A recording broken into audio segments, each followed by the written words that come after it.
வேப்பிலைய வெறும் இலைன்னு நினைச்ச அந்த சிலையில குடியிருக்கிற ஆத்தா தாண்டி இந்த வேப்பிலையிலயும் இருக்கிற வேப்பலை வினைய மட்டும் தீக்காது விதியையே மாத்தும்.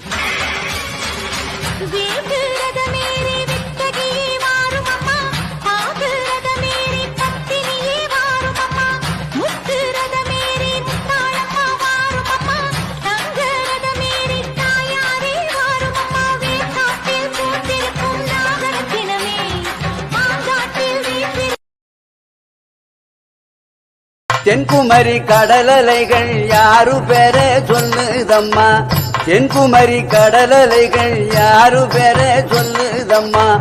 மூவுலகை காத்தருளும் முத்தாரம்மன் பேரைத்தானே ஆதிசக்தி தேவி அவ ஆயிரங்கண் சூலி, ஆதிசக்தி தேவி அவ ஆயிரங்கண் சூலி, ஆதிசக்தி தேவி அவ